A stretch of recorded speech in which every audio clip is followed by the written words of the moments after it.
மூட்டை பூச்சியை கொல்லும் நவீன மிஷின் பார்ட் 5 ஏதோ புதுசா நம்ம அக்கா ஏதோ இறக்கிருக்காங்க. என்னதுன்னு கேட்கலாம் வாங்க.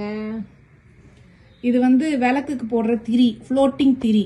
நான் இது எதுக்காக வாங்கியிருக்கேன்னா வாங்க உங்களுக்கு காட்டுறேன்.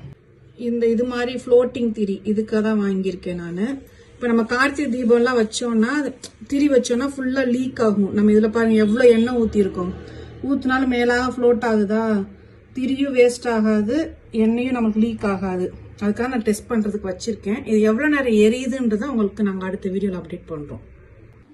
இது பார்த்தீங்கன்னா உங்களுக்கே தெரியும், கீழே வந்து உட்டில் ஏதோ கொடுத்துருக்காங்க, மேலே வந்து ஃபாயில் பேப்பர் மாதிரி கொடுத்துட்டு திரி கொடுத்துருக்காங்க. அப்படியே இதை கீழே விட்டுட்டு இதை விட்டோம்னா அப்படியே எண்ணெய் உறிஞ்சி எரியும். அந்த மாதிரி டைப்பு. உங்களுக்கு என்ன அமேசானில் போய் செக் பண்ணி பாருங்கள். அப்புறம் நம்ம போன வீடியோவில் போட்டிருந்தோம் மூட்டை பூச்சியை கொல்லும் நவீன மிஷின் பார்ட் 3. உங்களுக்கு தெரிலன்னா நான் மேலே கொடுக்குறேன், செக் பண்ணி பாருங்கள். இந்த கிளிப்பு பற்றி போட்டிருந்தோம். இந்த மாதிரி கேரளா விளக்குன்னு சொல்லுவாங்க. இதுலலாம் இந்த மாதிரிலாம் இருக்காது. நம்ம திரி வைக்கிறதுக்கு ஒரு மாதிரி கொடுத்துருப்பாங்கல்ல, அது மாதிரி இருக்காது. திரி உள்ள போயிடும். ஆமாம், அதுக்கு வந்து இந்த மாதிரி கிளிப்பு போட்டு இப்படி வச்சிட்டோம்னா அழகாக நீட்டாக நின்றுக்கிறோம். எண்ணெயும் கீழேயும் சொட்டாது, இதுக்குள்ளேயே போய்க்கிறோம். அதுக்காக தான் இந்த மாதிரி கிளிப்பு.